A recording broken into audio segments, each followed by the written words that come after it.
요한복음 5장 1절에서 9절까지 말씀입니다. 제가 먼저 읽고 교독하고 우리 9절 끝절은 다 함께 읽겠습니다.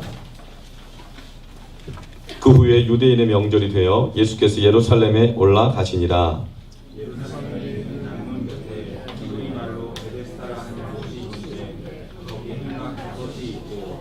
그 안에 많은 병자, 맹인, 다리 저는 사람, 혈기 마른 사람들이 누워 물의 움직임을 기다리니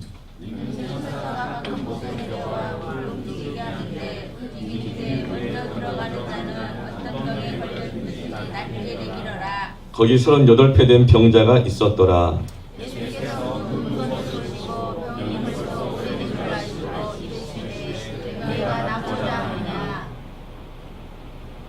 병자가 대답하되 주여 물이 움직일 때 나를 못에 넣어주는 사람이 없어 내가 가는 동안에 다른 사람이 먼저 내려가나이다.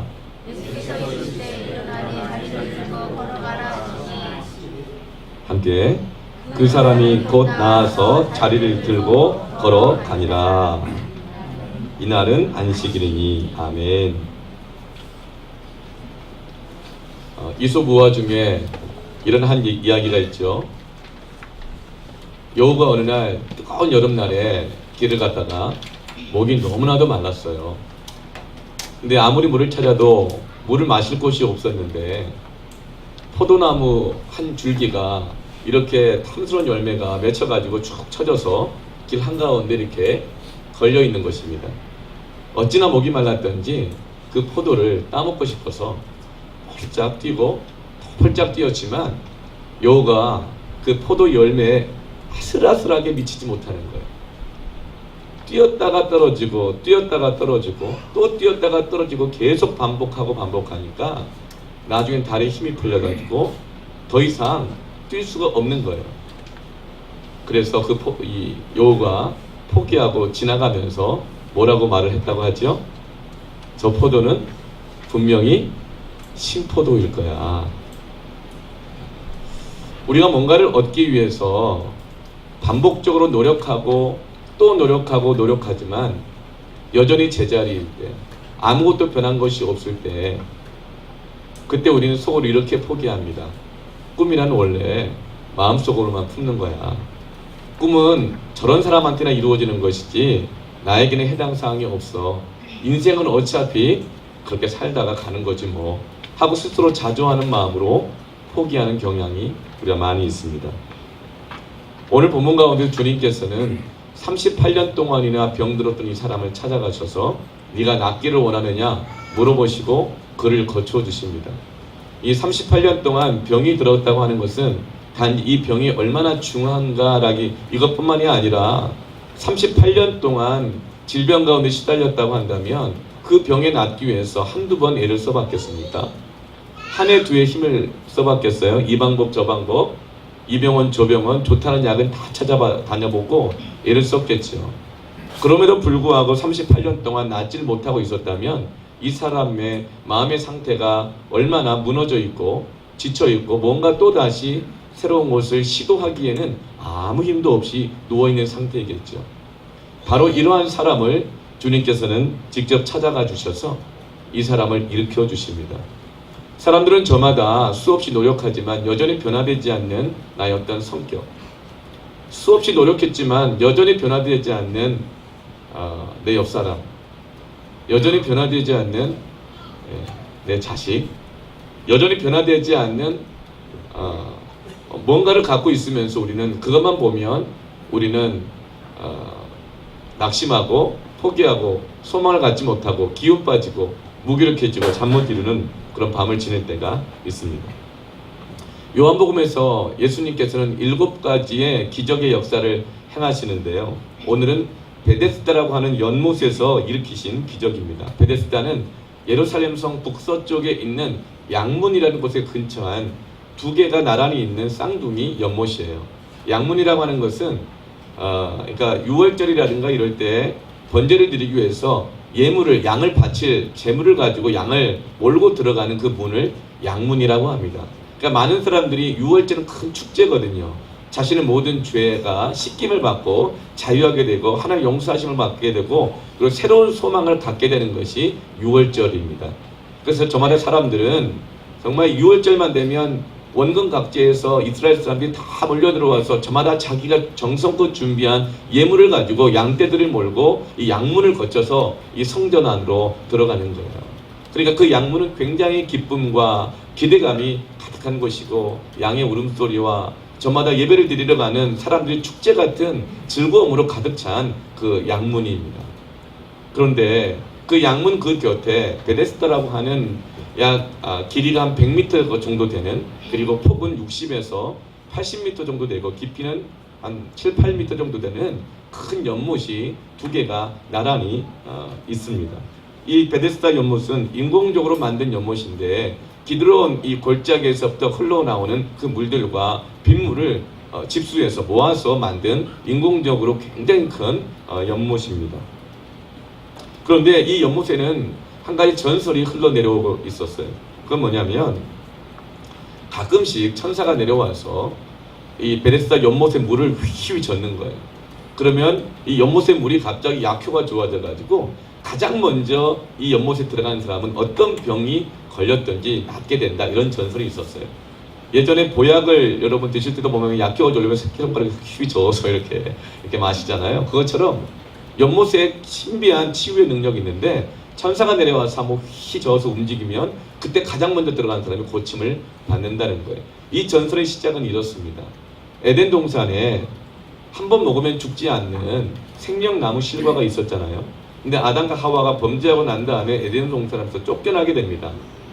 그래서 이제 어느 날 아담이 늙어서 병들어 죽게 되니까 가인과 아벨을 낳았었는데 가인과 아벨이 서로 싸우다가 형 가인이 아벨을 시기하고 질투해가지고 죽이고 가인은 도망치게 되고 그 다음에 셋째 아들을 낳았죠. 셋을 낳았습니다. 이제 그 셋이 아버지 아담을 잘 봉양하다가 아버지가 나이 들어 병들고 늙어서 죽게 되니까 너무 가슴이 아픈 거예요. 그래서 잃어버렸던 에덴 동산을 다시금 되짚어 찾아가고 거기서 생명나무 실과를 구해와야겠다. 그래서 그 에덴 동산에 찾아가서 생명나무 실과를 부사일생으로 구해가지고 돌아오는 길에 거의 다 왔다가 이 베데스다라는 이 연못 골짜기에다 그냥 이 생명나무 열매를 팍 빠뜨려 버린 겁니다.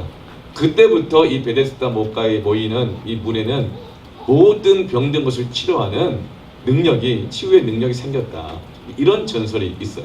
그런데 천사가 가끔 내려와서 한번 휘저으면 그 약효가 더 대단해져 가지고 누구든지 가장 먼저 들어가는 사람은 그 병이 낫는다는 전설이 있었습니다. 사실 유무는 알 수가 없어요. 근데 이 내용을 보면 물이 자주 움직이니까 아니면 가끔 움직입니까? 가끔이에요. 그러면 치유는 자주 일어납니까? 가끔 일어납니까? 게다가 거기 병든 사람이 굉장히 많이 몰려들어 있는데 수많은 사람들 중에서 몇 번째 들어간 사람까지 고침을 받습니까? 늘 첫 번째잖아요. 가끔이에요. 그게 늘 첫 번째만 고침을 받는데요. 이 말은 뭐죠? 전설일 뿐이지 실제로는 거기서 치유의 역사가 그렇게 일어나지가 않았고, 일어나도 우연에 불과했고, 이곳에서 치유의 역사가 일어나는 것은 막연한 희망이요, 기대요, 그리고 불투명한 곳이라는 것이죠. 그럼에도 불구하고 사람들은 지푸라기라도 붙잡는 심정으로 병든 사람들이 베데스다 못가에 모여 있었습니다. 3절 말씀 보면 이 연못에는 5개의 행각이 있었습니다. 임시 거처가 이렇게 있었죠. 거기에 많은 병자들, 다리 저는 사람들, 혈기 마른 사람들, 즉 마비병의 각종 신경, 마비, 중풍 이런 질병에 걸린 사람들이 거기 모여 있어서 물이 움직일 때를 기다리고 모여 있으면서 여러분 병원에 한번 입원해 보셨나요? 제가 올해 2월에 그 유명한 사건 아시죠? 네, 제가 병원에 입원했던 사건. 평생 처음으로 제가 수술을 받았는데 그때 병원에 입원해 보는데 단 일주일 입원해 있었는데도 하루에 병문안 오시는 우리 분들이 하루에 한 50명 정도 되셨어요. 그래서 병원에서 저 환자가 도대체 누구냐고 합치면 한 모르겠어요, 한 200~300명 정도가 병문안으로 오신 것 같아요. 그래서 제가 와서 이 병이 왜 걸렸으며 언제 복막이 터졌으며 어떻게 수술을 했으며 똑같이 설명을 하는데 아이고 얼마나 배보다 입이 더 아프더라고요. 나중에 기운이 빠져가지고 설명할 힘도 없고, 네. 또 오셔가지고 자꾸만 음료수를 주셔서 자꾸 먹으라고 하는데 먹을 수도 없는데 네. 참 힘이 들었던 기억이 나요. 그러면서 전 거기서 제가 기도하고 말씀 묵상하고 빨리 회복되려고 30분에 한 번씩 10분씩 걷고 또 걷고 그랬는데 그 병원 안에 누워 계시는 분들이 서로 이야기를 나누는데 이야기의 90%가 신세한탄인 거예요. 어쩌다가 내가 이런 사고를 당해가지고 저쪽 병원에 가서 수술을 했는데 수술이 잘못돼가지고 내가 여기 와서 재수술을 받는데 그 의사가 진짜 돌팔이 의사며 이런 말부터 시작을 해가지고 그러면서 또 누워있는데 도대체 우리 집안 형제들 찾아오지는 않는다는 둥. 그럼 내가 인생을 헛살았나 보다. 이렇게 얘기하면서 미운 사람, 원망스러운 사람 막 거론해가면서 불평하고 비난하고 욕하고 막 이런 신세한탄이 가득했어요. 그러니까 이 베데스다 목가에 모여있는 수많은 병자들이 이 오랜 세월 동안 누워있으면서 무슨 소망의 이야기를 나누었겠습니까? 근데 바로 이곳에 우리 주님이 신방 가신 거예요. 저는 그래도 이렇게 빨리 나았나 보니까 하루에 50명씩 오셔서 거의 대부분이 저를 위해서 기도해주고 가셨거든요. 신세한탄하게 하는 것 아니라 어쩌자고 이런 불행한 일을 당했는가 동정하는 것이 아니라 하나님의 뜻이 있을 거예요. 목사님, 하나님께서 은혜 주시려고 이러시는 거예요. 기도할게요. 또 기도합니다. 그러니까 제가 빨리 일어날 수밖에 없는 것이죠. 근데 여기에 막연한 희망과 기대감을 가지고 원망, 불평, 신세한탄만 하면서 모여 있는 것이죠. 근데 바로 이곳에 주님께서 병문안 가고 계시는 것입니다. 혹 여러분 오랜 세월 동안 수고하고 애써봤지만 여전히 변화되지 않는 그 모습 때문에 내가 낙심하고 신세한탄과 원망과 불평이 나오고 있다면 오늘 이 예배 가운데 주님께서 성령으로 여러분의 마음에 병문안 가시는 줄로 믿습니다. 만지실 줄로 믿습니다. 이 베데스다 목가는 오늘날 우리가 살아가는 세상의 축소판과 같습니다. 따지고 보면 문제없는 사람이 없지요. 다 뭔가 아픔을 갖고 있고 고통을 갖고 있습니다. 가정마다 늘 평탄하다 하다가도 어느 날 갑자기 태풍이 몰아치면 그 좋던 부부 금슬이 팍 깨지기도 하고 그 예뻐 보이는 사람이 꼴보기도 싫어지게 되어지고 정말 저 자식 내가 낳은 자식이지만 어차피 저렇게 귀한 자식이 있나 싶었다가 나중에 뭘 먹고 내가 쟤를 낳았나 이런 마음이 들 때가 있고 그러니까 어떤 사람에 대한 문제가 없다는 것이죠. 정말 기도하고 열심히 노력해서 어떤 직장을 갔어요. 또 사업을 시작했어요. 잘 됐어요. 그런데 나중에 그 좋던 일이 너무 힘들고 어렵게도 되고 네. 전 늘 볼 때마다 기대감이 넘쳐요. 성령께서 역사하시고 있다는 증거 아닙니까? 시온이가 네. 늘 문제가 없는 사람은 없습니다. 고통하는 문제를 갖고 있죠. 주변을 보면 특히 정신적인 고통의 문제들, 신경성으로 마음의 병을 가지고 있는 분들이 참 많습니다. 육체의 질병은 감기는 약 먹고 좀 심해 낫습니다. 그런데 이 마음의 병, 정신적인 이 어려움들이 하루 이틀, 사흘, 나흘, 닷새, 엿새 계속적으로 진행되어지면 이게 우리 몸까지 무너뜨릴 뿐만 아니라 우리 마음과 영혼을 굉장히 황폐하게 만들어서 우리가 도무지 정상적으로 우리가 감정적인 반응을 할 수 없는 상태까지 가게 됩니다. 그래서 별것도 아닌 작은 일에도 불구하고 네, 우리 주일학교 부흥회를 하고 있습니다. 네. 민혁이 뭐 소율이 또 누구지? 네. 머리 깎아고 찬이가 머리 깎아서 못 알아보겠구나. 네. 세 가지 건 줄 알았어요. 네. 정말 우리가 정상적으로 우리가 반응하지 못할 때가 있어요. 별것도 아닌 말인데도 불구하고 내 마음이 너무나 상처 있고 병든 지 오래돼 있다 보니까 작은 일에도 그냥 마음에 그냥 막 가는 거예요. 네. 눈빛만 봐도 아는 게 아니라 눈빛 하나에도 가슴이 확 베어가지고 피가 철철 나고 이 피를 봐라 막 이러면서 너 때문이야 이렇게 정상적으로 반응하지 못하는 마음의 병 가운데 있어가지고 내가 펴를 몇 방울 흘렸나 한 방울 두 방울 세 방울 세다가 밤을 잠을 못 자고 세다가 아침에 내가 저 인간을 내가 이러면서 그럴 때가 너무나도 우리가 많이 있다는 것입니다. 불면증에 걸리고 우울증에 걸리고 신경성 위장 그 역류성 식도염 뭐 만성 두통 제가 예전에 신경스러운 굉장히 많이 시달릴 때 위내시경을 검사를 했더니 위 안에를 보니까 그냥 깨알 같은 까만 점들이 빠바바바바바바 있더라고요. 그 제가 아니 저게 무슨 참깨가 제 위 안에 박혀 있느냐고 그랬더니 의사가 직업이 뭡니까 그러더라고요. 목사입니다 그랬더니 역시 그렇군요. 왜요? 그랬더니 저 참깨가 아니라 얼마나 신경을 많이 쓰고 누구 때문에 속이 그렇게 썩었길래 위에 출혈이 수없이 일어나가지고 딱지가 나졌다는 거예요. 위출혈이 군데군데 다 나가지고 모세혈관 같은 게 터져가지고 피나고 마르고 피나고 마르고 계속 그러니까 그렇다는. 근데 주로 목사님들이 그렇다네요. 목사, 교사 뭐 이런 있잖아요. 네, 검사, 주로 죄인들을 다루는 사람들. 네, 그래서 참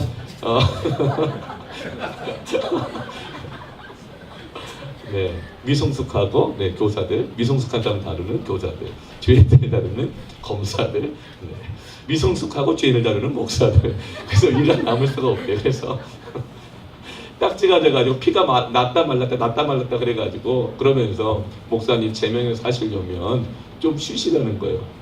어떻게 쉴 수가 있어요? 네. 그런데 그 이후로 싹 다 나은 줄 믿습니다. 아멘. 이 마음의 병으로 이 참 고통하는 사람들이 얼마나 많은지 모릅니다.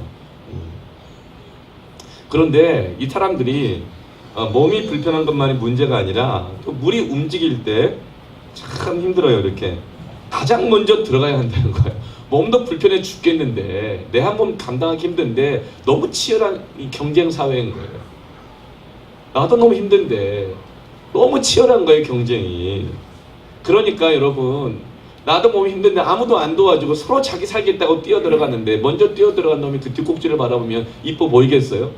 정말 사랑하기가 힘든 것이죠. 교회 함께 모여서 예배를 드림에도 불구하고 저 사람이 나보다 더 기도 많이 하는 것 같지는 않은데, 저 사람이 나보다 더 착한 것 같지는 않은데, 근데 이상하게 기도응답은 저 사람이 더 빨리 오는 것 같고, 저 사람은 잘 풀리는 것 같고, 저 사람 자식은 뭘 먹였길래 저렇게 공부도 잘하고, 참 너무 이렇게 마음이 더 힘들어지는 것입니다. 그런 상태에 있는 거예요. 늘 기회를 놓쳐버리고 마는 내 모습을 볼 때 몸과 마음이 너무나 힘들고, 나는 저만큼 뒤처져 있을 때 정말 우리의 몸과 마음이 황폐해져 있는 것입니다. 이거는 어른이나 애나 다 똑같아요. 모든 세대가 다 그래요. 우리 자녀들 가운데서 공부 잘하기 싫어서 못하는 자녀가 있을까요? 공부 안 해본 자녀 있을까요? 부모님한테 물려받은 머리 가지고 공부를 하는데 누굴 원망하고 탓하겠어요? 안 해본 거 아니에요, 자녀들. 했는데 안 되니까 안 되는 거예요. 해봤는데 안 되니까 공부가 재미없는 거죠. 해봤는데 잘 되면 공부가 왜 재미없겠어요? 기회를 놓쳐버리고 늘 뒤쳐져가는 자기 자신을 바라볼 때 몸과 마음이 더 무기력해 지는 것입니다. 베데스다라는 이 뜻은 은혜의 집이라는 뜻이에요. 그런데 실제로 이들은 이 은혜의 집에 모여 있으면서 은혜를 경험하지 못하고 있는 것입니다. 뭔가 거기에 희망을 두고 있고 거기에 가면 문제가 해결될 것 같은데 정작 해결받지 못하고 고통의 문제가 해결되지 않은 채로 막연한 희망 속에 살아가는 사람들이 우리 주변에 너무나 많은 거예요. 오늘날 때로는 교회가 그렇게 베데스다 목가의 행각 같을 때가 있어요. 새벽 기도가 또 그럴 때도 있는 것 같아요. 또 어떤 사람의 대상이 베데스다 같을 때가 있어요. 교회 가면 새벽 기도 나가서 기도하면 그 사람 만나면 뭔가 문제 해결되고 고침을 받을 것 같은데 그런 기대감을 갖고 늘 나가지만 교회 밖으로 나갈 때는 다시금 공허한 마음과 또 세상에 치열한 경쟁이 들어간 지친 마음으로 나갈 때가 너무나 많이 있다는 것입니다.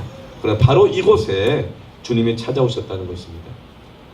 모두 다 저마다 6월절의 이 축제 한가운데 자기의 모든 죄를 씻고 새롭게 시작할 수 있는 예물을 몰고 양문 안으로 들어가고 있는데 그것을 뒤에서 부러워만 하고 또 시기하고 불평하고 원망하면서 바라보고 있는데 아무것도 변화가 없는 38년이나 그 변화 없이 남들 잘 되는 것만 보고 살아왔던 한 병자를 만나러 주님께서 가시는 것입니다. 38년인 이 숫자가 주는 느낌이 우리에게 무엇을 말해줍니까? 38살이 됐는데 아직 남자친구도 없고 여자친구도 없다. 그때 38살이라는 느낌과 25인데 이 결혼할 사람이 없다는 이 느낌과는 같은 정말 싱글임에도 불구하고 이 숫자가 주는 느낌은 너무나 다른 거죠. 네. 이 38이라고 주는 이 숫자 주는 느낌은 우리에게 뭘 말해주죠? 불가능. 이제 안 된다. 불가능이라는 느낌을 우리에게 주죠. 반복적인 실패가 38년 동안이나 이 반복되어질 때 그 사람의 마음이 얼마나 황폐해지고 무너져 있을까는 잘 상상할 수가 없을 정도겠죠. 예수님이 그런 38년 된 병자에게, 그런 상태에 있는 병자에게 찾아가셨습니다. 그렇게 병자에게 예수님이 물어보시죠. 네가 낫기를 원하느냐. 참 우리 박지수 우리 아버님 그렇죠? 바빠요. 하나 은혜 같아요. 살 안 빼고 운동 안 하니까 저렇게 뛰어다니셔가지고 건강하게 하시려고 저렇게 에너지 넘치는 시원을 주셔가지고, 엄마는 그냥 날씬하고 대나무같이 얼마나 날씬해 그죠? 우리 지수 형제님을 정말 날씬하게 만드시려고 뛰게 하시는 하나님. 하나님의 말씀 역시 운동력이 있습니다. 말씀이 선포될 때 막 운동하잖아요. 다 건강해지고 있습니다. 네. 이렇게 38년 된 병자에게 찾아오셔서 예수님이 낫기를 원하느냐 물어보시자 이 병자가 뭐라고 대답해요? 여러분 같으면 뭐라고 대답하겠어요? 여러분 3년 된 치질이 있다. 예수님이 물어보시는 거예요. 네. 네가 낫기를 원하느냐? 그러면 여러분 같으면 뭐라 대답하겠어요? 왜 낫기를 원합니다. 그렇죠. 그게 정상적 반응이에요. 그게. 네. 그런데 뭐 3년이 아니라 이 방법 저 방법 이 병원 저 병원 다 있는데 치질 수술을 하고 비누로 닦아서 밀어 넣어보고 누구처럼 아무리 수없이 노력을 했지만 38년째 그 치질이 안 나왔다. 그때 낫기를 원하냐 물어보면 또 누굴 속이려고 또 뭔 약을 팔아먹으려고 이 생각 나지 않겠어요? 난 해봐도 안 돼요. 막 이 생각 드는 거죠. 이 병자가 예수님이 낫기를 원하냐 물어봤을 때 뭐라고 대답합니까? 7절 말씀 같이 한번 읽어볼까요? 시작. 병자가 대답하되 주여 물이 움직일 때 나를 못에 넣어주는 사람이 없어 내가 가는 동안에 다른 사람이 먼저 내려가나이다. 뭐가 느껴져요? 물이 움직일, 네 낫기를 원하느냐 그럴 때 낫고 싶습니다. 이게 정상적 반응인데 그 마음이 얼마나 병들어 있는지 낫고 싶다는 대답을 하기는커녕 물이 움직일 때 내가 먼저 들어가서 나아야 되는데 세상에 도와준 사람 하나도 없습니다. 다 자기들 살겠다고 자기 바쁘고 내 아픈 거 아무도 몰라줍니다. 무슨 마음이에요? 피해의식. 나 상처받은데 이렇게 살아간 지가 38년입니다. 아무도 안 도와줬습니다. 세상이 원망스럽습니다. 부모도 안 도와주었고 오래된 병에 장사가 없다더니 부모 형제가 다 떠나고 전에가 건강하고 돈 있을 때는 가까이 있는 것 같더니 내가 아무것도 없고 힘없으니까 다 제 살기를 바빠서 가버린 것 아닙니까? 어떻게 세상이 이럴 수 있고 인간들이 이럴 수가 있습니까? 피해의식, 원망, 상처에 가득해가지고 낫기를 원한다는 마음조차도 잃어버린 상태로 주님 앞에 병든 마음을 표현하고 있는 거예요. 나 서러워요. 나 서러워요. 나 너무 상처 많이 받았어요. 나 힘들어요. 이렇게 반응하고 있는 거예요.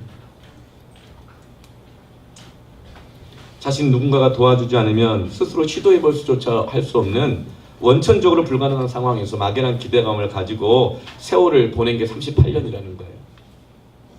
자신의 힘으로는 도저히 일어날 수 없는 상태, 실패를 계속하면 그 안에 기대라고 하는 단어는 사라져버리고 마는 것이죠.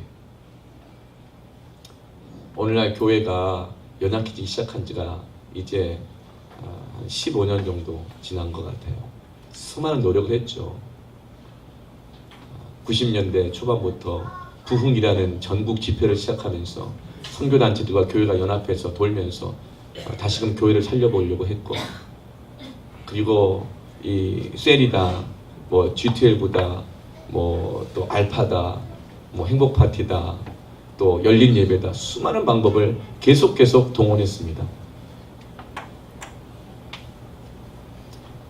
그런데 그 수많은 노력들이 15년 정도가 지났지만 여전히 한국교회는 더욱더 가파르게 내리막길로 가고 있고, 교회 안에 구원의 역사와 치유의 역사와 가정의 회복 역사들을 그렇게 듣기가 너무나 어렵고, 먼저 믿었던 믿음의 선배들의 신앙과 헌신으로 교회가 겨우 버텨나가고 있고,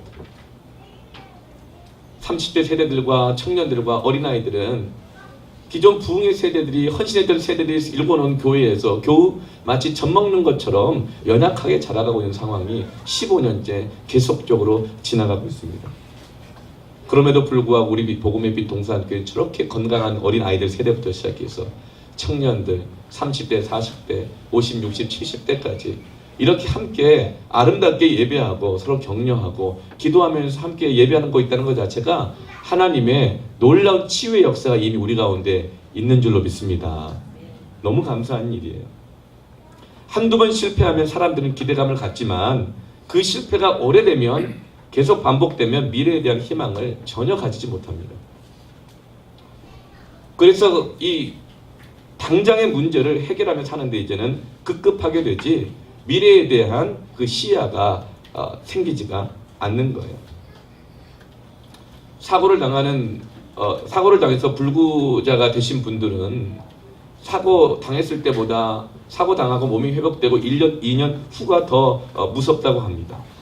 행복에 대한 기대치가 완전히 바닥으로 떨어져서 오히려 외상후 후유증에 시달리고 이 소망과 희망을 잃어버린 완전 바닥 상태로 떨어져 가서 이제 1년과 2년 지나고 난 다음에 마음이 황폐해지고 그 황폐함이 점점점 드러나기 시작한다 그래요.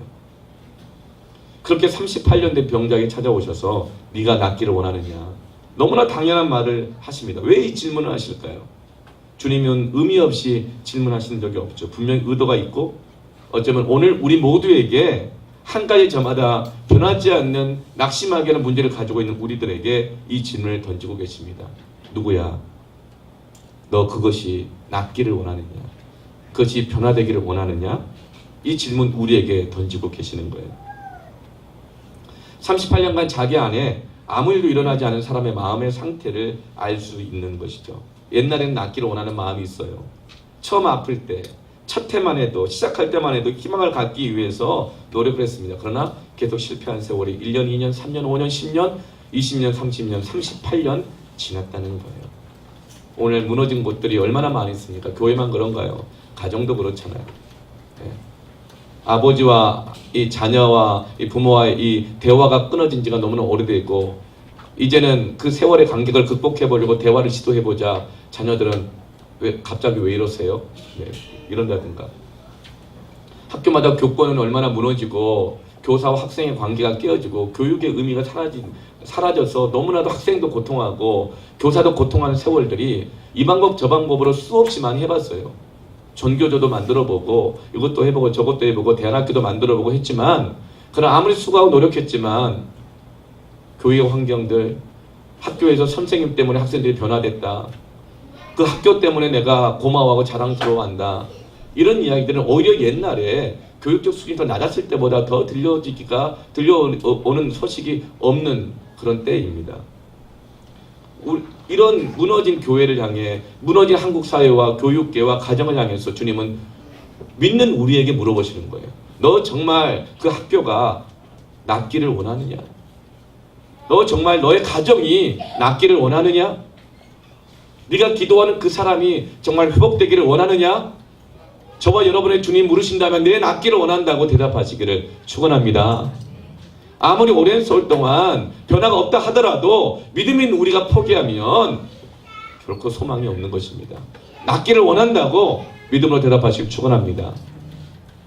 귀신이 들려서 불에 넘어지고 물에 넘어져서 자기 몸을 자위하고 언제 죽을지 모르는 자식을 볼 때 안타깝고 갈급하고 급한 마음을 갖고 있었는데 주님이 오신다는 소식을 듣고 주님 앞에 나아갔던 그 아버지가 뭐라고 말해요? 내 아들이 불과 물에 자꾸 넘어져 거의 죽을 것 같습니다. 제발 살려주십시오. 당신이 하실 수만 있거든 고쳐주십시오. 그러자 예수님이 뭐라고 말해요? 할 수 있거든이 무엇이냐? 믿는 자에게 능치 못할 일이 없느니라. 믿음을 요청하잖아요. 믿음이란 건 뭐라 그랬죠? 내 말부터 바꾸는 거라 그랬어요. 할 수 있거든이냐 무엇이냐라고 주님이 책망하시자 뭐라고 말합니까? 예 믿나이다. 바로 바꾸잖아요. 여러분 낫기를 원합니까? 자녀가 변하기를 원합니까? 그렇게 고질적으로 변하지 않는데 이 모난 인격 변화되기를 원합니까?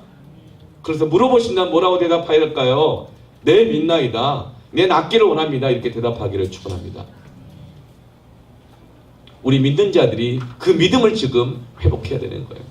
그 기대감을 소망을 회복해서 직장을 가고 학교를 가고 세상에 나아가고 우리가 개척하는 서수원직에 가야지. 그 기대감 없이 피해의식과 패배감에 누구 때문에라고 그렇게 되뇌이면서 가서는 하나님의 이 치유의 역사, 회복의 역사가 나타날 일은 묘연한 것이죠.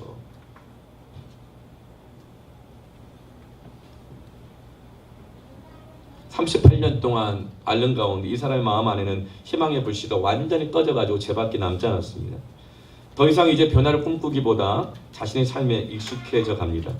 처음에는 너무 힘들었는데 나중에는 운명으로 받아들입니다. 베블론 효과라고 유한 계급론이라는 경제 이론을 쓴 사람이 이런 얘기를 했습니다. 종전의 경제학자들은 가난한 사람들이 점점 늘어나게 되어지면 사회에 대한 불평과 원망이 생기고 변화에 대한 욕구가 생기기 때문에 사회에 큰 개혁이, 변혁이 일어난다. 혁명이 일어난다. 마르크스라든가 이런 경제학자는 특별히 이런 경제 이론을 주장했습니다. 그런데 이 베블론이라고 하는 사람 유한 계급론에서 이렇게 말을 했어. 오히려 가난한 사람들이 변혁을 더 추구하기보다 오히려 가난하고 어려운 사람들이 더 보수적이 되는 경향이 있다고 말합니다. 왜냐하면 사회가 불안해지면 아무리 나에게 고통을 주는 사회라 할지라도 나의 고통을 주는 그 사회가 나에게 하루하루 먹을 수 있는 일용할 양식을 준다고 한다면 정규직이 아니더라도 기간제라도 비정규직이라도 하루 일할 수 있는 사람이라 하더라도 그 사회가 유지돼야 내가 먹고 살 수 있기 때문에 그 사회가 깨지는 것에서 오는 위험과 리스크보다는 차라리 매일매일 먹고 사는 것을 선택하기 때문에 그 사회가 유지되는 것을 선택해서 더 보수적으로 가난한 사람들이 바뀐다는 것입니다. 바뀔 것에 대한 기대감을 잃어버리고 오히려 하루하루 급급하게 살아가는 존재로 전락해버리고 만다는 것이죠. 뭔가 희망, 소망, 비전을 품을 수 있는 원천적인 나의 이 조건과 환경이 없어진다는 거예요. 여러분 소녀 시절 때 꿈이 없었나요? 여러분 이 청소년 시절 때 여러분 꿈은 없었나요? 그러나 이 세상의 쓴맛을 알고 애를 낳고 길러보고 학교 보내고 장가 보내고 우리 노후 준비하고 보통 힘든 게 아니잖아요. 그러다 보면 우리가 가졌던 꿈과 희망과 비전은 다 잃어버린 채로 어떻게 하면 하루 먹고 살 수 있을까? 어떻게 하면 그냥 유지할 수 있을까? 버틸 수 있을까?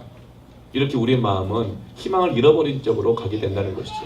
그래서 마지막 때 주의 성령 임하면 내 자녀들이 장래일을 말하게 될 것이고 청년들이 이상을 보게 될 것이고 노인들이 꿈을 꾸게 될 것이다. 믿습니까? 세상을 이길 수 있는 하나님 칠 믿음과 담대함이 들어서오게 되면 잃어버렸던 꿈과 소망을 다시 회복하게 되고 그 꿈을 잡고 어느 때든지 일어나게 될 줄로 믿습니다.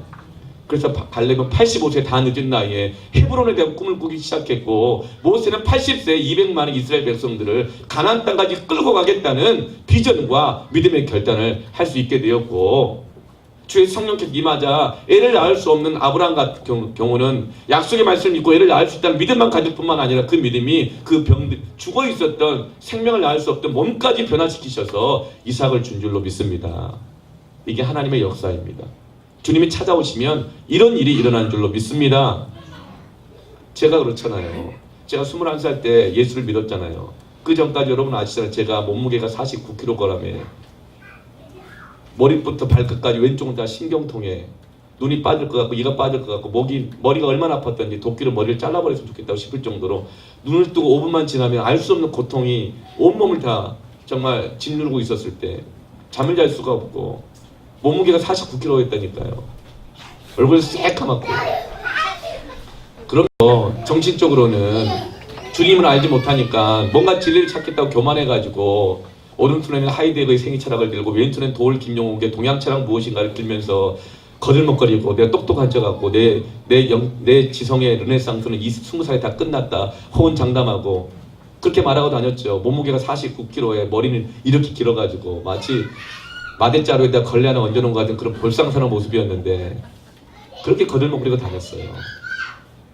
근데 예수를 만나고 나서 예수를 믿고 나서 참된 소망을 발견하고 이런 나를 사랑하시고 찾아오신 주님의 그 사랑에 감격스러워서 머리를 자르고 옷을 바꿔 입고 신경 통증이 떠나가게 되고 술과 담배 중독으로부터 자유케 되어지면서 내 몸이 회복되고 지금 이렇게 반듯하고 보기 좋은 모습으로 하나님 나를 쓰시고 계신 줄 믿습니다.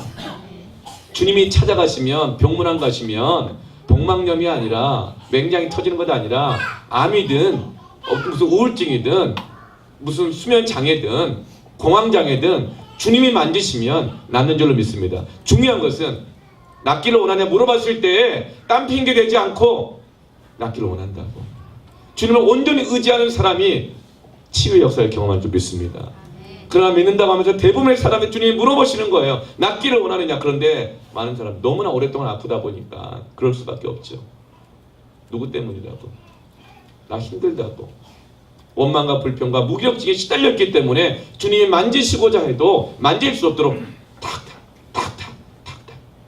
이 사람이 하나님께 이 사람을 통해서 나를 고치시기를 원하시는데 이 사람을 탁 떨어버리고, 저 사람이 또 저 사람을 통해 나를 고치기를 원하시는데 탁 떨어버리고, 이 교회를 통해 나를 만지기를 원하시는데 탁 떨어버리고. 여러분, 주님이 찾아오실 때 어떤 사람의 손길을 통해, 교회를 통해 내 마음을 만지실 때 겸손함으로 여러분 그 주님의 손길을 받으시기를 축복합니다. 많은 사람들이 그렇게 변화되기를 원하면서도 변화되지 않는 쪽을 선택하며 살아갑니다.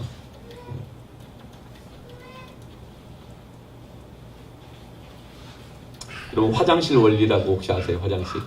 지금은 그런 화장실이 없는데 지금 우리 호메실동의 건축 현장에는 지금도 그 화장실이 있습니다. 비상 화장실 있잖아요. 간이 화장실. 거기 한번 들어가 보셨어요? 저는 거기 자주 이용해요. 자주 가죠. 그 근처에 공중 화장실이 없기 때문에 거기 자주 이용하는데 참 문을 딱 열고 들어가면 정말 향기롭습니다. 정신이 바짝 들어요. 코가 뻥 뚫리고 정신이 바짝 들어요. 시골 가면 늘 재래식 화장실 있었잖아요. 옛날에는 뭐 70년대 80년대는 그 마을에 동네 공동 화장실에서도 아침마다 줄 서가지고 들어갔었거든요. 여러분 그런 적 여러분은 없으시죠? 네, 여러분도 몇 분 계시네요. 네, 있으신데 거기 처음에 딱 들어가면 정말 힘들어요. 그런데 어떻죠? 조금 있으면 괜찮아져요. 처음에 들어가면 냄새나고 견디기 힘들고 엄청 깔끔 떨면서 정말 지저분해 막 그러다가 볼일 보고 좀 시원해지고 이러면은 참을만 하다가 뭐 괜찮아요. 어떤 사람 화장실 가면 또 뭐 아이디어가 더 잘 떠오른다고 화장실 가서 생각하는 사람도 있고 거기서 영어 단어 연는 사람도 있을 정도예요. 처음에는 힘들다가도 거기에 익숙해지면 괜찮아지는 거예요. 운명처럼 그걸 그냥 받아들이는 것이죠. 변화하고 싶지만 변화에 대한 두려움이 있어서 차라리 변하지 않으면서 감당하는 이 수준이 더 낫다고 생각해서 머물러 있으려고 하는 경향들이 우리 안에 있는 것입니다. 정말 내가 하나님 앞에 영적인 충만을 받고 싶어요. 결박이 있어요. 그런데 금식하면 흉악한 결박이 끊어진다는 약속의 말씀이 있어요. 너무 하나님의 은혜를 받고 싶고 결박이 끊어졌으면 좋겠어요. 그런데 금식하면 너무 힘들 것 같아요. 네. 그래서 변화를 받아들이지 않는다는 것이죠. 익숙한 것이 주는 그 안정이 깨어지는 것이 두려운 거예요. 너무 변화되기를 원하는 거예요. 그런데 익숙한 것이 주는 안정이 깨지는 것도 싫은 거예요. 그게 모순이에요. 이것이 바로 오늘 38년이라는 세월 동안 이 질병이 자기 인생의 이제 아예 한 일부분이 되어버린 이유인 것입니다. 익숙해져 버린 거예요. 나이가 들어가면서 점점 그렇게 돼요. 예전엔 정말 이래서는 안 된다 하는 절규가 있었는데 지금은 그냥 받아들이고 있는 거예요. 그런 사람에게 주님이 말씀하십니다. 네가 낫기를 원하느냐. 가만히 우리 복음의 빛 동산교회 성도들은 다 낫기를 원해서 이 개척에 동참한 줄로 믿습니다. 제가 다 한 번씩 한 번씩 다 뵀잖아요. 다 그런 마음들이 있더라고요. 더 이상 이렇게 못 살겠대요. 편하긴 하대요. 적당하게 그냥 수요 기도에 피해서 가고 적당하게 셀 모임 안 나가도 되고 이게 편하더래요. 그래서 누가 물으면 요즘 직장이 너무 바빠가지고 먹고 살기 힘들었어요. 뭐 자식 때문에 뭐 때문에요. 이렇게 말하면서 피해 다녀서 약간은 편한 것 같았는데 내가 영적으로 이렇게 도저히 못 살겠다 그래가지고 개척교회가 힘든 것이 예상될 수도 있지만 또 아버니까 별로 힘들지도 않잖아요. 네. 그래서 다 온 분들이에요. 사실 하나님의 정말 살아있는 은혜의 역사를 경험하고 싶어가지고. 그러나 우리 주변 가운데는 깨어지는 그 안정이 싫어가지고 변화하고 싶으면서도 변화를 받아들이지 못하고 있는 사람들이 그냥 거기 머물러 있는 사람들이 너무나 많이 있습니다. 여러분 어느 곳에 변화가 일어납니까? 변화를 간절히 원하는 곳에 변화가 일어납니다. 부르짖는 자에게 크고 비밀한 일을 보여주십니다. 변화를 원하지만 우리 안에 변화를 거부하는 마음이 또한 동시에 공존합니다. 어쩌면 우리가 변화의 발걸음을 내디뎠으면서도 여기에 머물러 있으면서 또 우리는 하나님이 때때로 우리에게 변화를 요구하는 그 말씀 앞에 변화가 요구되는 것 가운데 와서 그나마 좀 안정을 좀 차리고 있는데 또 변화를 요구하시는 것 같을 때 우리는 그것을 거부하는 마음이 여전히 공존한다는 거예요. 일반적으로 사람들이 익숙한 것에 결별하는 것이 쉽지 않습니다. 당시 병자들 중에 실제로 낫기를 원하지 않는 사람들이 있었다고 해요. 왜냐하면 나아봤자 살기 더 힘들겠다는 생각이 든 거예요. 왜죠? 이렇게 그냥 누워있으면 사람들이 가끔 찾아와가지고 6월달에 제사 드리러 간 사람들이 먹을 것도 던져주고 동전도 던져주고 그렇게 살아갈 수가 있었는데 건강해지면 치열한 경쟁사회 속에 들어가가지고 일하고 먹고 살아야 되는데 얼마나 힘들겠는가. 이렇게 병들고 아프지만 들어 누워 있어 보니까 뭐 목숨은 몇 명이 되니까 이것도 견딜만 하고 나름 편안한 거예요. 그래서 실제로 병 낫기를 원하지 않는 사람들이 당시에 많이 있었다고 합니다. 여러분, 많은 사람들이 변화를 원한다고 말합니다. 그러나 정말 변화를 원하는가? 변화를 원할 때 찾아올 수 있는 나를 힘들게 할 수 있다는 막연한 두려움이 내 변화를 스스로 가로막고 나는 이대로 그냥 살겠다는 결론이 그 마음에 내려진 사람들이 오늘날 교회 안에 너무나 많이 있습니다.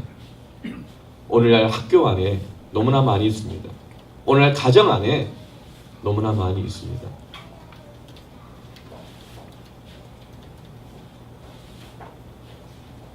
그것을 바로 우리는 타협이라고 말합니다. 그것을 우리는 안주라고 말합니다. 지금 여기가 좋아서가 아니에요. 좋아서 이렇게 머물러 있는 게 아니에요. 그런 사람들의 특징은 7절에 보면 뭐가 나옵니까? 다른 사람들 안 도와줬다는 거예요. 다 자기 제 살 길밖에 안 찾았다는 거예요.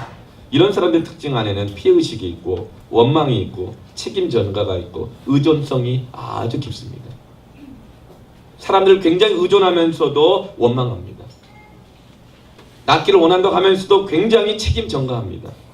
늘 문제가 생기면 뭐뭐 때문이다, 누구 때문이라고 말을 합니다.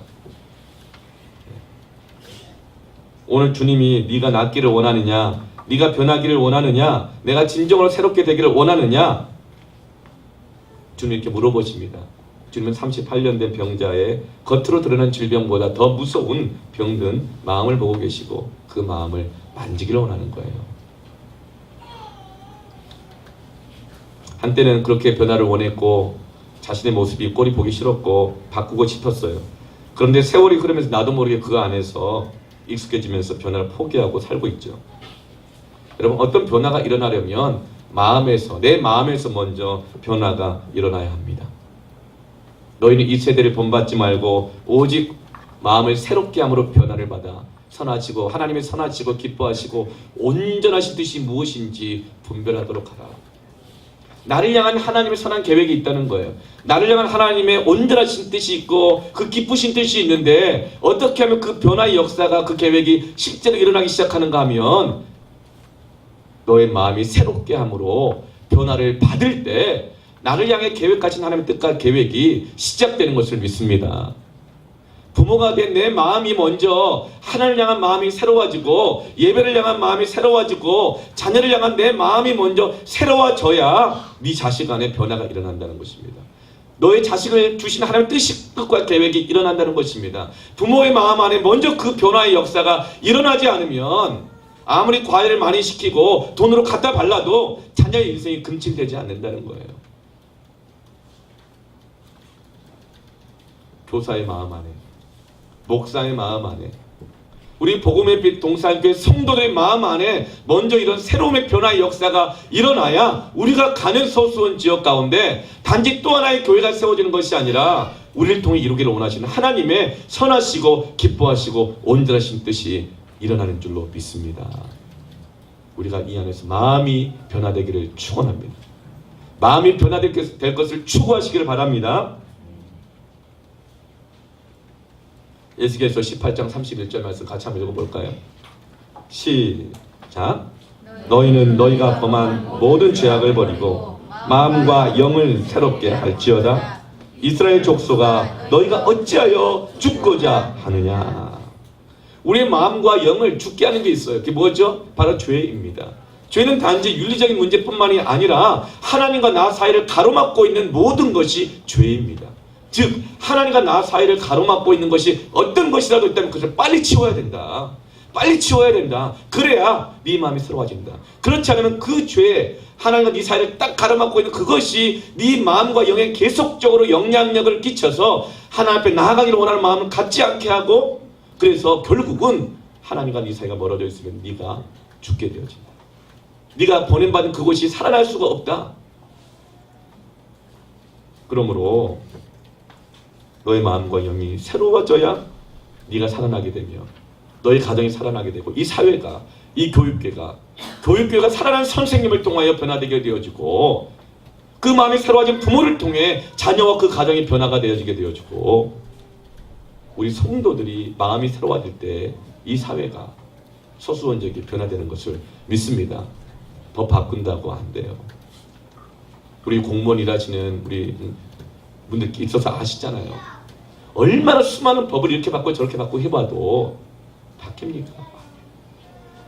마음이 새로워져야 살아나게 되는 겁니다. 우리의 싸움은 내면과의 싸움이에요. 우리 안에 이 쌓여있는 상한 감정이 이렇게 덮어져 있게 되면 나 그냥 이렇게 살래요, 이런 마음으로 바뀌게 되는 것입니다. 여러분, 우리는 지금 이제 곧 입당을 준비하고 있고 앞두고 있습니다. 이제 안산에서, 안산 동산교회에서 복음의 빛 동산교회로 왔죠. 저기 비전홀이나 이제 이름도 생각이 안 나네. 올레시온솔에서 로고솔로 왔습니다. 이제 또 여기서 우리가 호메실동 843번지, 그 뒤에 푸른 초장 843-2번지 그쪽으로 가서 우리가 서수원 지역으로 우리가 또 가야 합니다. 여기도 여러분 처음에는 임시 예배 처소라고 해가지고 기존의 올레시온솔과 비전홀에 비하면 환경이 열악했잖아요. 그러나 지내 보니까 어때요? 이제 뭐 너무 좋죠. 이렇게 에어컨, 선풍기, 음향 뭐 다 빌려서 하나님 주신 거지만 마이크. 우리 지난번에 평창 이렇게 수련 장소 갔을 때 참 얼마나 열악했어요. 그러나 1박 2일 지내보니까 또 어때요? 지낼만 하죠. 너무 많은 분들이 수고해 주셔가지고 정말 너무 좋았어요. 여러분 주보에 보면, 사진 보면 최고로 이쁜 사진, 정말 이야 기가 막히게 먹음직스럽고 음식들부터 해서 보트 타고 계곡에 그냥 세미나에, 강의에, 단체 사진에, 게임에, 조발표에, 한밤에 가족 음악회, 얼마나 정말 너무 좋았어요. 네. 근데 우리는 이제 새로운 변화를 맞이할 준비를 해야 합니다. 단지 변화를 위한 변화가 아니라 하나님이 우리를 쓰시기를 원하고 나와 내 가정에 하나님이 주시기를 원하시는 그 뜻과 비전을 이루기 위해서 우리가 이제 함께 했다면 이제 그 뜻과 비전을 이루기 위해서 새로운 변화의 발걸음으로 나아가야 될 줄로 믿습니다.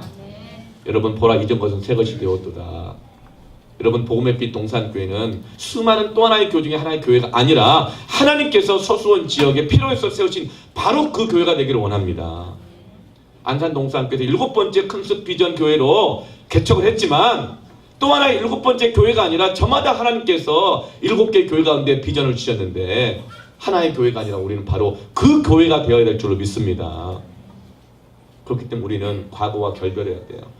익숙한 것과 결별해야 돼요. 옛날에 이렇게 했는데 왜 이렇게 합니까가 아닌 거예요. 하나님, 우리가 이 서수원적에 필요한 교회가 되려면 무엇을 우리가 해야 되겠습니까? 준비해야 되겠습니까? 뭘 헌신해야 되겠습니까? 이걸 우리 함께 묻고 분별하고 그분의 뜻 앞에 순종하고 교회를 세워가야 될 줄로 믿습니다. 그래야 또 하나의 교회가 아니라 바로 그 교회가 되는 것입니다. 그래야 저도 또 하나의 목사가 아니라 바로 그 목사가 될 수 있는 것이죠. 주의 뜻에 합당한. 주님께서 낫기를 원하냐고 물으시는 것은 너 지금까지 38년간 낫고 싶었다면 세월을 여기서 그냥 보내왔는데 정말 너 낫고 싶냐? 이 질문인 것이죠. 사도행전 3장 1절부터 9절 말씀 같이 한번 읽어볼게요. 자, 이번 주에 제일 묵상하다가 은혜 받은 말씀에 함께 했습니다. 시작. 그러므로 너희가 회개하고 돌이켜 너희 죄 없이 함을 받으라. 이같이 하면 새롭게 되는 날이 주 앞으로부터 이를 것이요. 아멘. 여러분, 저와 여러분을 향해 계획된 새롭게 될 날이 이미 주어진 줄로 믿습니다. 근데 그 새롭게 되는 날이 우리에게 어떻게 옵니까? 이미 주 앞에 있는데 우리에게 오게 된다는 것입니다. 어떻게 해요? 회개하고 돌이킬 때에. 회개하고 돌이킨다고 하는 것은 하나님과 나 사이를 가로막고 있는 것들을 제거하고 그 다음에 하나님과 맞지 않았던 모든 것을 내가 이제는 하나님 뜻에 맞추기 시작할 때 이미 완성된 새로운 것이 그 순간 내게 오는 줄로 믿습니다. 그러므로 누구든지 그리스도 안에 있으면 새로운 피조물이다. 주님 안에 새로운 피조물, 새로운 인생이 이미 그 안에 있다는 거예요. 우리 복음의 빛 동산교회 완성된 모습이 주님 안에 있다는 거예요. 내 자녀를 향한 크고 비밀한 일들이 이미 계획되어 있고 완성되어 있는 것입니다. 나를 향한 하나님의 뜻과 계획이 이미 완성되어 있는 것입니다. 그런데 왜 우리가 그것을 누리지 못하는가? 하나가 나 사이를 가로막고 있는 그 죄를 놓기 싫고 그 안정을 놓기 싫어가지고 그냥 내버려둔 채 방치한 채로 있는데 이제 그것을 치우고 주의 뜻에 맞추기 시작할 때 이미 완성된 그 하나님의 놀라운 그 영광된 그 계획과 뜻이 우리 가정에 찾아오는 줄로 믿습니다. 내 인생에 펼쳐질 줄로 믿습니다. 우리 복음의 빛 동산교회 펼쳐질 줄로 믿습니다. 우리 70대부터 10대까지 이렇게 꿈과 복음의 빛 동산교회 꿈과 비전 5년 후를 이렇게 조로 나눠가지고 얘기를 하는 참 기적이에요. 야, 어떻게 그렇게 70대와 10대까지 얘기를 나눌 수 있는지 기적 같아요. 여기 보니까 저보다도 더 믿음이 더 커요. 세상에 5년 후에 뭐라고 써놨냐면 5년 후에 오후 예배까지 드리는 교회, 뭐 영통까지 셔틀버스 운행하는 교회, 믿지 않은 가족 구원받는 기적의 교회, 선교 5개 나라 50개 지역. 또 여기 보니까 뭐 그린벨트가 풀려가지고 지금 새로 세워지는 예배당 교육관이 되며 뭐 10층까지 뭐 세워지고 뭐 참 저보다 더 믿음이 더 좋은 것 같아요. 여러분, 이것은 우리가 하나님께서 우리를 통해 이루시기를 원하시는 그것을 가로막고 있는 모든 죄와 변화되지 않으려고 하는 우리 고집과 관성들을 제거하고 주의 뜻에 우리 자신을 맞춰가기 시작할 때 이미 완성된 하나님의 뜻은 우리 삶에 펼쳐질 줄로 믿습니다. 이게 영광스러운 것입니다. 하나님 여러분의 가정에 크고 놀라운 계획을 갖고 계신 줄로 믿습니다. 아멘. 저는 이번에 진짜 수련회 때 너무나 많은 은혜를 받았는데 특히 우리 제일 큰형님의 그 노래를 들으면서 다 제가 은혜를 받았어요.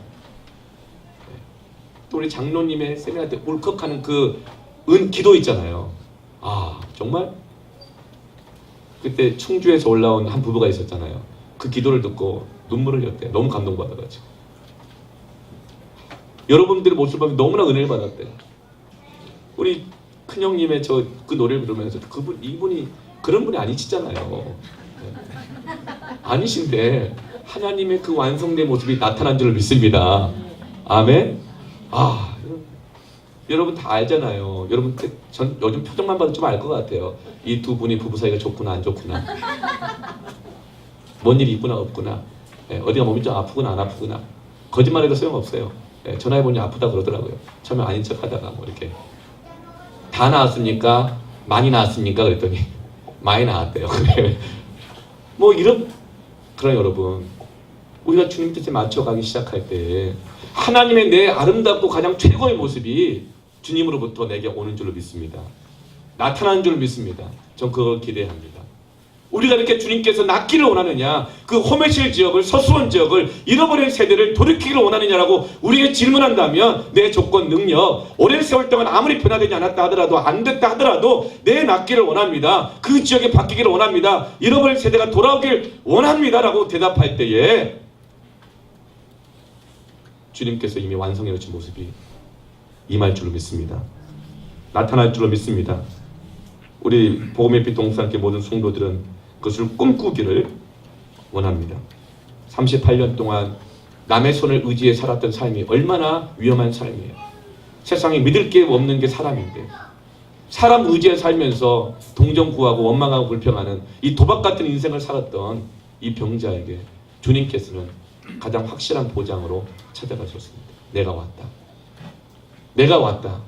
너 낫기를 원하느냐? 그 말은 내가 너를 낫게 하겠다는 뜻인 것입니다. 그 찾아오심 앞에 믿음으로 순종하시고 오늘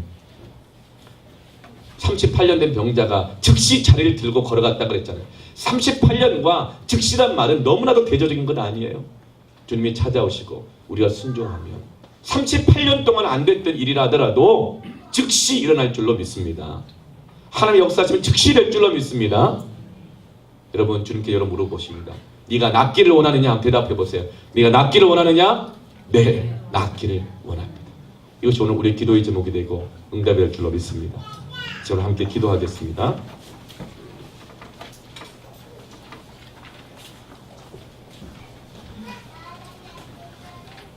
우리 죄 위에 죽으신 주, 십자가 그 사랑 감사하네. 찬양했으면 좋겠는데요. 찬양하면서 기도했으면 좋겠습니다. 주님께 2000년 전에 십자가에서 단번에 죽으심으로 과거, 현재와 미래와 온 인류의 죄악을 단번에 씻겨주셨고 사망 권세를 깨뜨리셨습니다. 이것이 은혜입니다. 주님이 찾아오시고 우리가 순종하면 하나님께서는 단번에 시작되기 시작함을 믿습니다.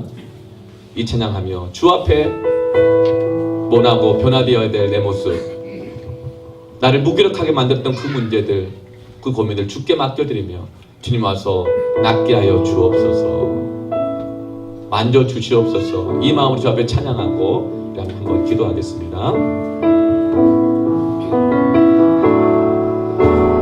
우리 죄 위해 죽으신 주, 그 사랑 감사하네. 날마다 주의 용산대로 날마다 주의 형상대로 변화되리라. 십자가 우리 새롭게 하네. 다시 찬양합니다. 우리 죄 위에 죽으신 주, 우리 죄 위해 죽으신 주, 십자가 그 사랑 감사하네. 날마다 주의 형상대로 변화되리라. 십자가 우리 새롭게 하리. 놀라운 사랑 찬양하리라. 놀라운 사랑 찬양하리라. 우리를 위해 생명 주셨네. 놀라운 사랑 찬양하리라. 십자가의 우리 손을 들고 찬양합니다. 놀라운 사랑, 놀라운 사랑 주님 나를 만져 주옵소서. 찬양하리라. 특히 안에 세를 행하여 주옵소서. 내 마음의 어둠의 방해문을 열고 그 안에 오랫동안 주저앉아 있었던 그 자리가 무엇입니까? 나로 하여금 주저앉게 만들었던 그 자리가 뭡니까? 주님이 말씀하십니다. 네 그 방을 열고 내가 들어갔으니 네가 낫기를 원하느냐? 너를 주저앉게 했던 그 자리를, 그 문제를 들고 일어나서 걸어 나와라. 주께 말씀하십니다. 이제 그 방의 문을 여시고 감춰놓았던 것, 포기했던 것 주님이 말씀하시니 거기서 나오시기를 바랍니다. 주님과 나 사이를 가로막았던 것을 주님 내가 결단합니다. 이제 내려놓기를 바랍니다. 그리고 주님 이제 세를 행하여 주옵소서. 나를 통하여 세를 행하여 주옵소서. 나를 통하여 일하여 주시옵소서. 이 시간 주의 이름 한번 간절히 찾고 기도합니다. 주여. 사막에 강을 내며 광야에 새 길을 내리라. 주님 이 시간 우리의 마음을, 내가 주장하고 있었던 내 인생과 모든 계획들 주님 앞에 활짝 열어놓사오니 이제 주님 오셔서 만지시옵소서. 우리가 주의 뜻에 순종함으로 주의 뜻이 그 새롭게 되는 날이 우리에게 오게 하옵소서. 주님께서 우리 가정을 나를 통해 바꾸어 주옵소서. 주님께서 나를 통해 학교를 바꾸어 주옵소서. 주님께 나를 통해서 이 자녀의 세대들을 변화시켜 주옵소서. 주님 나를 통해서 교회를 세워 주옵소서. 주님 나를 통해서 이 나라의 사회를 세워 주옵소서. 주님 나를 통해서 주님의 뜻을 이루어 주옵소서. 예수님의 이름으로 기도합니다. 아멘. 그렇게 새롭게 시작하는 영광의 박수 올려드립니다. 할렐루야. 아멘.